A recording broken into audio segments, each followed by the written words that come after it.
We're going to go to Shane. Shane, Javier Milei, the new president of Argentina, and you're going to tell us about the future of the right. Can't wait to hear it. All right. So, as many of you may know, Javier Milei is now the new president of Argentina. He's a self-described anarcho-capitalist. And if you've seen the viral clips of him, he is extremely energetic and entertaining. I want to read through just a few facts from this one article, and then I'm going to have Kelly play a video. Oh, beautiful. So basically, Milei won on Sunday, 56% to 44%, so it was a landslide, over Sergio Massa, who was the, I believe, Economic Minister of the previous administration.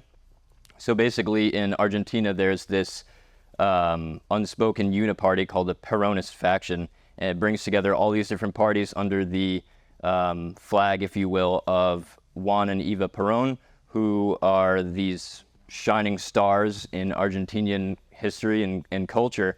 Their whole model is essentially one of national conservatism. So while it's extremely welfarist in economic practice, they dress it in all this rhetoric of nationalism and family and community to win support from all sectors of society. So it was very successful ideology for a long time until it has, once again, as Brandon will cover shortly, led to great inflation and just government spending catching up with itself and leading to economic And Shane, not to cut you off, there's it's normally a two-party system there? It's multiple parties. Multiple, not just, yes, okay. But the Peronists, there's the main party is the Justicialists. Okay. But they're part of a coalition with several other parties. Massa, who Milei was running against, was a part of a left-wing party. Wow. That was part of the Peronist coalition. Gotcha. Okay. So basically, so they had an original election that went to runoffs because it split three ways. There was a third candidate whose name was Patricia Bullrich. She was center-right. Okay. So what's interesting about this is Milei's victory over Bullrich means that the people preferred an anarcho-capitalist candidate to a moderate right politician who was going to curb spending a little bit. So you can think of Bullrich as sort of like Nikki Haley or someone like that. She's a former security minister. She's all about being tough on crime, and she's friends with the business community. But it's more like the Fortune 500, like corporate, people who have inroads with all of the governments around the world. That type of business. Whereas Milei is business in an extremely savage, radical sense, which I'm going to go into. So. Milei is inheriting an Argentina with 150% inflation rate. Wait. 100. What's ours at? 3%. We're at 3 and they're at 100. But 3% after the 9%. So they're at 150 from a baseline, or is things just doubling over what period of time? From a baseline, I believe. Yep. But there's all, just how it is here, they contest the numbers. But the number that people are going with is 150%. It's indisputable that it's bad. The 150% is actually an improvement from what it was. 10,000% one time. Yeah. Guys, when you say that number, like, how are you buying anything? How are you living? Everyone just is forced to raise wages. So you force all the companies to raise wages. Oh God! And the government gives you money.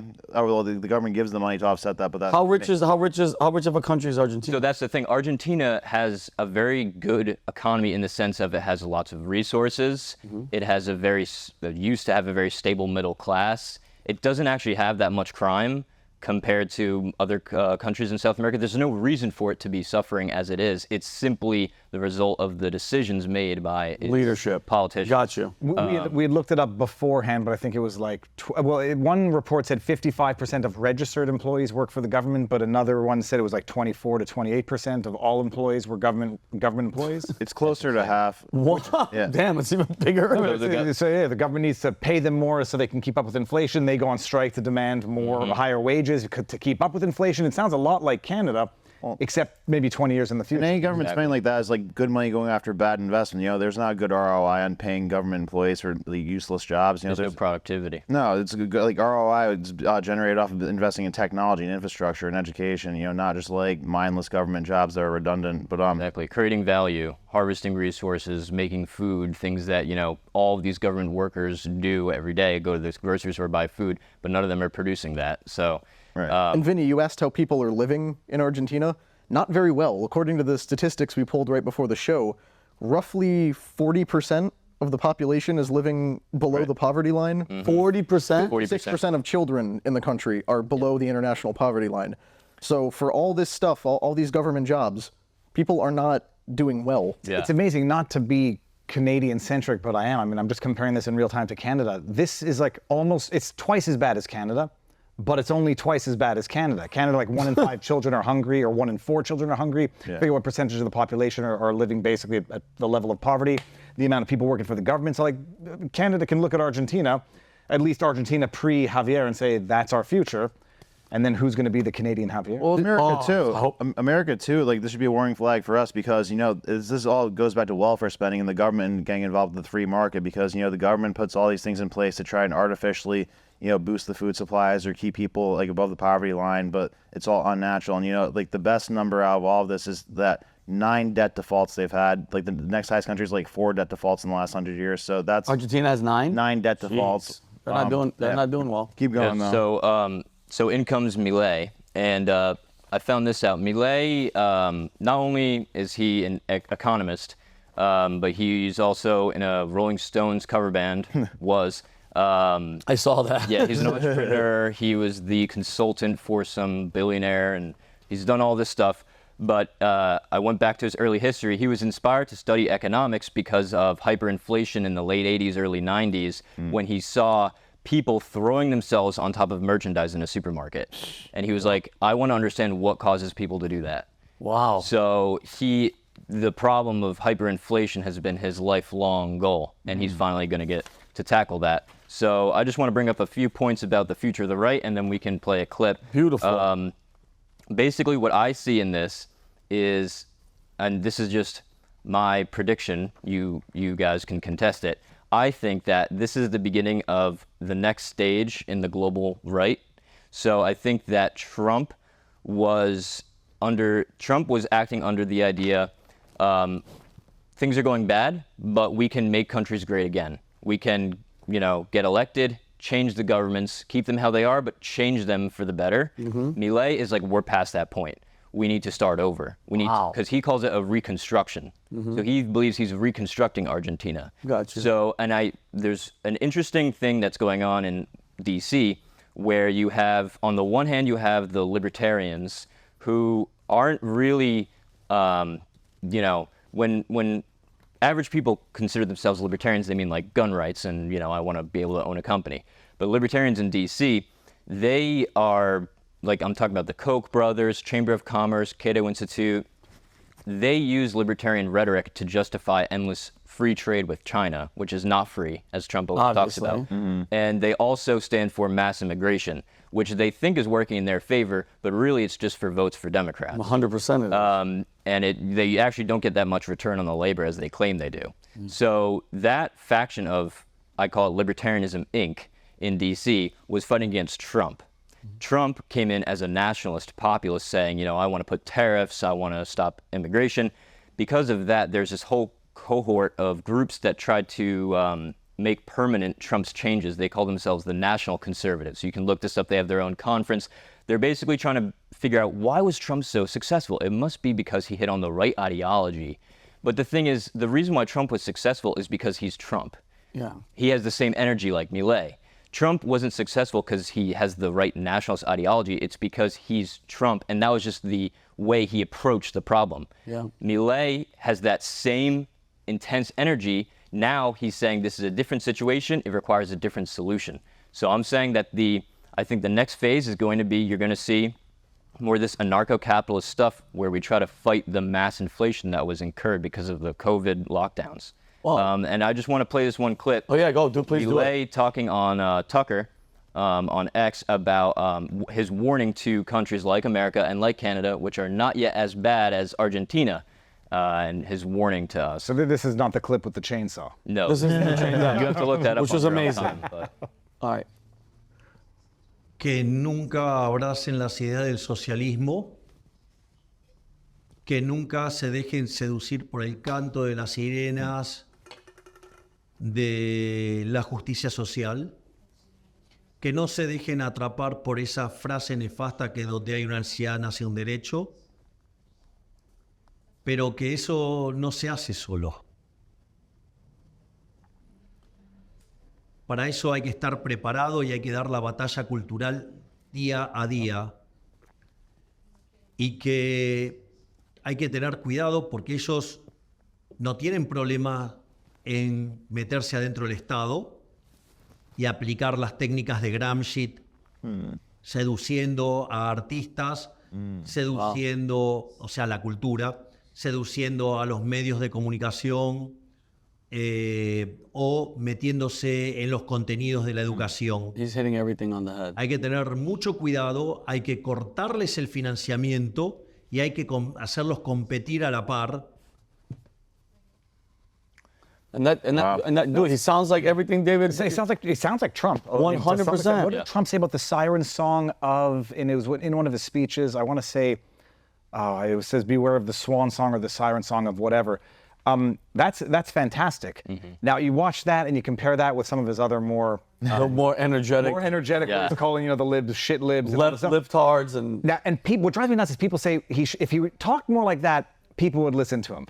And I've come to the point now where they will not listen to him talk reasonably unless he's got their attention and Right. shaking them up vigorously. you have Yes, to. You have absolutely. to. And dude, we had Roger Stone. I mean, we had him here, and then he was just on the PBD podcast, and I told him, I go, bro, if you watch his documentary, Roger Stone in the 80s, dude, this was a big part. This is a direct result. The Javier's attitude and this type of anti-elitism, anti-big government. Roger Stone started this and pushed it in. Bro, I'm telling you right now, he was the architect, and I see it. You saw it in Trump. The same rhetoric that Nixon said, that Reagan said, that make America great again. They all said it. I love it. It's just going against the system. I think that people are waking up, and not to jump off subject, but what do you guys think? Trump, because we brought up Trump a couple times. Do you guys think? I think his motivation, like anybody, bro. If you guys were all running for president, you'd want to change the world. You'd want to be rich. It's powerful. I don't care. You're the most powerful person in the world. Do you think Trump's motives have changed from when he started? Because I do think there was a little bit of cockiness, arrogance. It's Donald Trump, bro. He's conceited. He loves himself. But do you think now that those motives have changed, where now he's like, David, now he's like, listen, to hell with everybody. It's vengeance, but it's genuinely a fight for America's future and the fate of our country. I was going to say, I just heard the song Tom McDonald, I Just Want Revenge. I mean, revenge not in the individual sense, but revenge in the social sense, revenge in the justice sense. Take back the institutions of America. Take back what made America great in the first place. And now that he's seen how, I think he thought he had 4 years, I'll be nice, I'll convince them, I'll sway them, I'll make them love me. And now he realizes that not only would they never love him, they want to destroy him at every point in time. And destroying him is destroying America. 1,000%. Well, Go ahead. The second time around with Trump, clearly there's a revenge aspect to it. He wants to settle a score, but if he's doing it on behalf of all the people in the country and the legacy he created, is that not an okay thing to do? I mean, obviously, he has a massive ego. His ego was wounded by so many of the blatantly corrupt processes that went on around that election and everything else pertaining to it.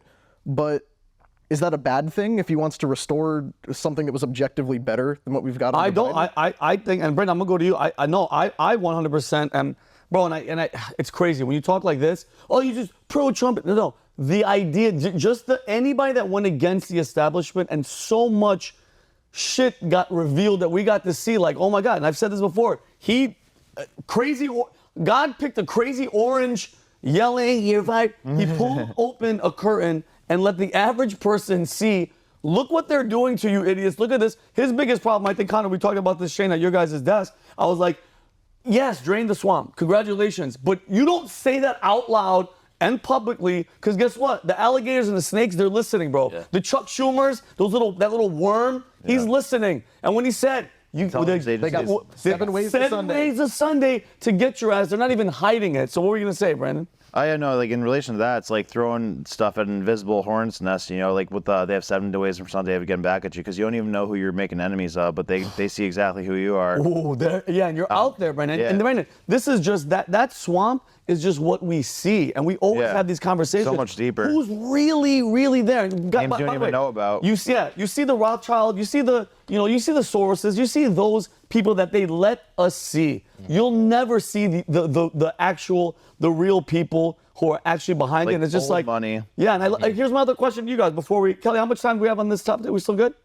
We got 2 more minutes. I gotta throw something in. You after guys, yeah, please throw this in at the end. Do you guys think, or is there any information? His opposition, because he got in third party and he just rustled up. He shook the system up. Is he gonna have the system come after him like a Trump came after him? Because he's saying he's saying shit. Well, so shout out to Humberto, who's one of our great staff members of Valuetainment. He told me, so he's from Chile, he told me that he knows Argentina's system is not quite as strong as America's in the sense that Milei will actually be able to get more done. So he can take on the system in a more radical way than I think Trump was able to, because their law courts aren't as strict. I could be, that could Like maybe not be the full story, but not as swampy as ours. What? The thing you gotta think of though is who's the biggest debt owner. Who has the most debt to the IMF is Argentina. You know, so places like the IMF or the WEF, they all work in unison to push this global agenda. So they're to a degree indebted to that. But one of the most interesting things he's going to do is he's going to dollarize their economy, which is going to probably crater the standard of living of people for a while. But that's like how they're going to fight this inflation thing. Wow. And he's doing it, right? But he wants to go to the dollar. Yeah, that's the plan. They're going to take out the central bank with that, which yeah, That's what the chainsaw was for. That's a chainsaw. they're going to change the system. So that's a good thing, and that's something that like we wouldn't necessarily do in America because we're like the money printer for the world. That's why we don't have as much inflation as they do. But in relation to the powers that be coming after them, it would be more from outside of Argentina than inside Argentina. Just like the way that the WEF or IMF helps out Trudeau with when he was trying to shut people off from their banks. They gave them all the money printing they needed with stuff like that. So the international money printer is on the side of people who are opposite of Milei or Trump. Ooh, I would just be nervous about pissing off the left in the declared manner that he is. And you had Bolsonaro get stabbed. Now that we had Roger on last week, you now discover a lot of presidential candidates or presidents had been assassinated or attempted. Yeah. That's where I would be. Right. He better have some freaking. I mean, first of all, amazing hair. Yeah. I love that he's going like for that whole Twilight vampire. Doesn't even have ears. I can't even see his ears with his sideburns. But he's a madman. He's a that's a guy that I would want Makes to meet. Trump look docile. Yeah. But Trump, I saw the last video of Trump. He looks kind of older, and he's tired. It was a bad day. Yeah. The lighting was bad. You could say Trump really did kick out something off because look at what's happening around the world. You got Milei in Argentina. You got Nayib Bukele in El Salvador. Yeah. Italy. Italy, the girl. Georgia Maloney has not quite panned out to be what she was. She just yelled and got in. I was just like, okay, we're good. She didn't come in on that. And then Apparently Ecuador has a right wing. Yeah. Ecuador's a right wing. Guys, we had Bolsonaro. There was Viktor Orban in Hungary. It's a populist uprising across the world. People are not stupid, and you can't treat them like garbage. And for too long, get away with it.